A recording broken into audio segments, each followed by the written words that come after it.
మీరందరూ గొడవలు. అందరికీ నమస్కారం అండి. ఇక్కడ చాలా చాలా చాలా అతిశయోక్తులు జరిగాయి. ఎవరెవరో ఏంటో మాట్లాడేస్తారు ఒక్కొక్క అర్థం కాదు. ఈ క్లబ్ ఇంతలాగా అభివృద్ధి చెందింది అదే అంటే ఇందులో ఒక్కడి గొప్పతనం ఎప్పుడు ఉండదండి ఏ క్లబ్కైనా. ఇది టీం వర్క్. నా ఒక్కడి వల్ల ఎంత పేరు వచ్చేసి ఇంత ఇదైపోలా. ఈ క్లబ్లో మొత్తం 9 మంది ఆర్టిస్టులు ఉన్నారు. 9 మంది వారి వంతు వారి కృషి చేయబట్టి ఈ స్టేజ్కి వచ్చింది. నేను ఒక్కడిని వస్తే ఎవరు నన్ను ఎవరు చూడదు, ఎవరు ఇంకా మొదలెట్లేదంటే ఎవరు ఆగదంటే అయిపోయింది. కాబట్టి ఇది ఏదో వాడు ఒక్కడే పొడిచేశాడు అన్నది వల్ల తప్పు అతిశయోక్తి. నేను ఒక్కడే ఏం చేసింది లేదు. అందరూ కోఆపరేట్ చేశారు, అందరూ చేస్తున్నారు. అసలు ఈ క్లబ్లో శివజ్యోతి అనే ఆర్టిస్ట్ లేకపోతే ఇంత ఉండదేమో కూడా. అంటే చాలా మంది లేడీ ఆర్టిస్టులు నేను చూశాను, కానీ శివజ్యోతి లాంటి లేడీ ఆర్టిస్ట్ అంటే తనకి ఎందుకు గొప్పగా గర్వంగా చెప్తున్నానంటే, తను ఏదో ఇక్కడికి వచ్చి మాతో పాటు ఒక అరగంట స్కిట్ చేసేసి అంటే రిహార్సల్ చేసి ఇక్కడ స్కిట్ చేసి వెళ్ళిపోవడం కాదు. మాతో చేసిన దానికంటే తను యాక్చువల్గా ప్రొఫెషనల్. తనకి వృత్తి అది, సర్వైవల్ అది.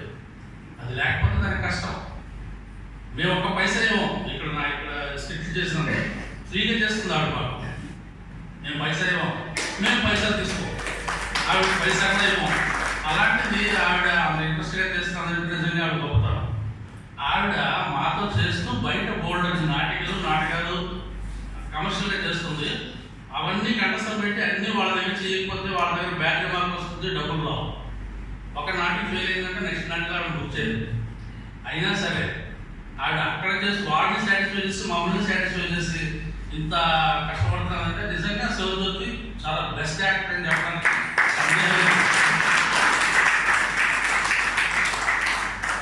అలాగే మా రామానుజన్ గారు ఆయన వృత్తి నటుడే కాదండి, ఆయన రచయిత కూడా.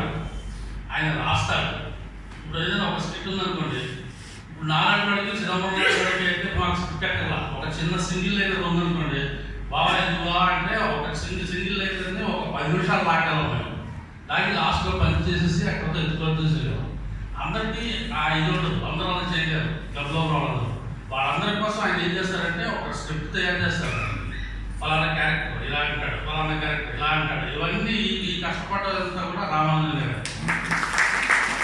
కాబట్టి నేను చెప్పేది ఏంటంటే, ఇలాగా ఏ ఒక్కడి వల్ల ఏ సంస్థ హిట్ అవుతుందన్నది చాలా తప్పు. అంటే అఫ్కోర్స్ సింగిల్ టాలెంటెడ్ ఒకటి సాంగ్స్ ఉన్నాయనుకోండి ఒక్కడి వల్లే అవుతుంది. ఫ్లూట్ ఉందనుకోండి ఒకటే అవుతుంది ఇన్స్ట్రుమెంటల్ అంటే. ఇటువంటి హ్యూమన్ క్లబ్ కానీ ఇటువంటి టీం వర్క్ ఉన్న సబ్జెక్ట్ ఏదైనా సంస్థ ఉందంటే దానికి మాత్రం టీం వర్క్ ఉండాలి. అందువల్ల పాయింట్ 1. పాయింట్ 2, మీరు అందరూ అన్నారు 60 ఏళ్ళు అప్పుడే వచ్చేస్తాయని. అది చూస్తే కనబడట్లేదు. 19 ఏళ్ళు 40 ఏళ్ళు అంటారు. ఇదంతా నా గొప్ప కాదండి. నోబెల్ ప్రైజ్ ఇవ్వదలుచుకుంటే నన్ను ఎవరు అడిగితే గోద్రేజ్ హెయిర్ వాళ్ళకి ఇస్తారండి.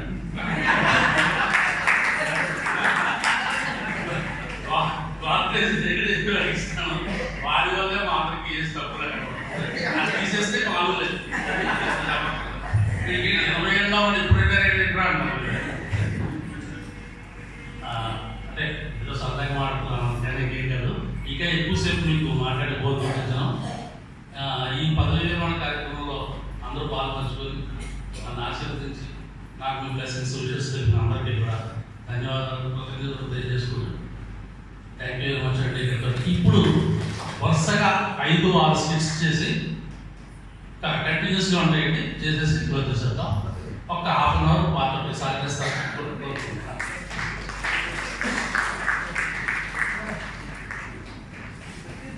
వేదిక క్లియరెన్స్ అయ్యే లోపల ఇందాక అన్నారు ఘంటసాల చక్కగా పాట పాడుతున్నారు, ఘంటసాల పాటల నుంచి వాయిస్ ఉంది. కానీ అదే స్టాండర్డ్ కంటే ఇంకా ఎక్కువ స్టాండర్డ్ మన శ్రీపాద చిదంబరం గారు పాడతారు. నాకు చాలా ఇష్టమైన పాట మనకి సేవే.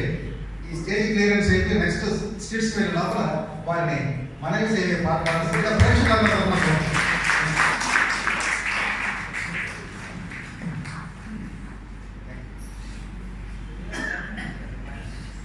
తలుపులు వేసి కూర్చోబెడతారు కదా మస్తారెడ్డి గారికి, అందుకని అలవాటు పడిపోయాడు సరే ఆయనతో పాటు వీటి వరకు పిలిచింది తప్పదు.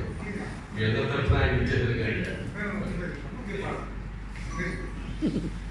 సంధ్య వేళ సుందరాంగి బిందు చేయు వెన్నెల